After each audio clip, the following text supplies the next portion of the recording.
Good morning, 8th grade. Welcome back from your weekend. My daughter Lucy and I are here to talk to you about persuasive essay strategies. Say hi, Lucy. Hi. Okay, so we hope you had a great weekend.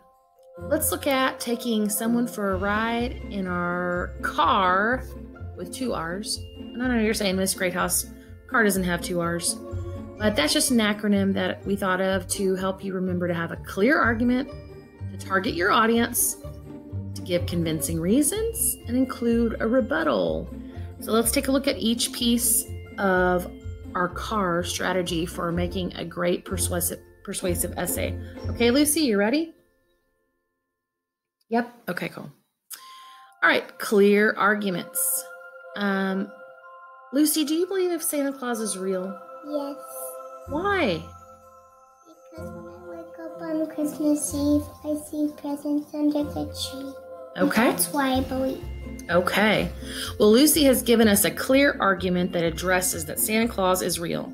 So whatever debate topic that you chose, some of our examples were, could we listen to music in class? Or should students be allowed to use their cell phones? Or things like that. You guys remember our topics, and some of you guys came up with your own. Congratulations. Just make sure that your argument clearly chooses a side in whatever debate that you have selected. Okay, so now let's look at the next piece of our car.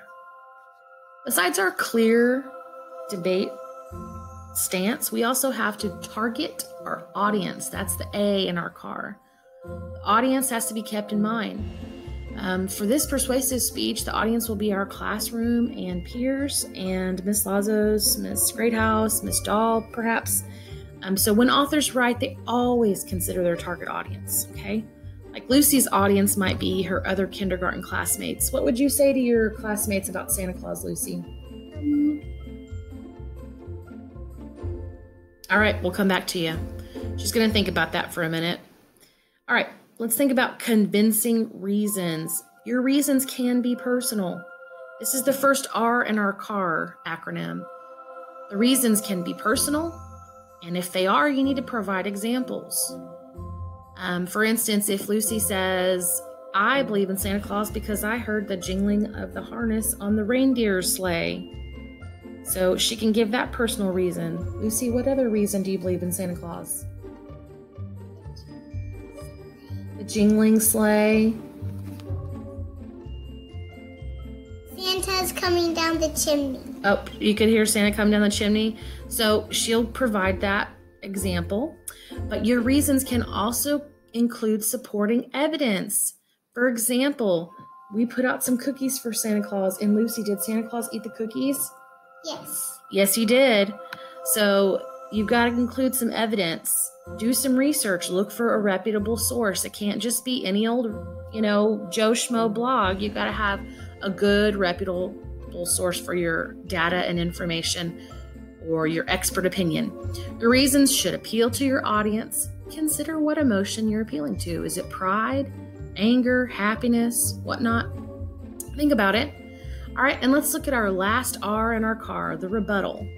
A rebuttal is just a fancy word for saying this is how I will directly address my opposition. Your opposition are the people who took the other side of the argument. For example, Lucy could address the people who do not believe in Santa Claus. Lucy, what would you say to people who do not believe in Santa Claus? You won't get any presents. That's pretty convincing. So you want to think about how you'll do an attack. Remember, that was one of our persuasive techniques when you attack your opposition. And it doesn't have to be like a funky attack or saying anything bad about them. You're just attacking their point of view. So keep that in mind. And let's look at our last slide. This is just a reminder of some of the persuasive techniques that we looked at in Patrick Henry's essay or Patrick Henry's speech and Tecumseh's speech. We saw rhetorical questions. We saw expert opinions. We saw evidence given. That could be data. And also an attack to the opposition. So include these in your essay. All right. Let's get started. If you have any questions, let me know. Lucy, can you say bye, 8th graders? Bye, 8th graders. Have a good day. Have a good day.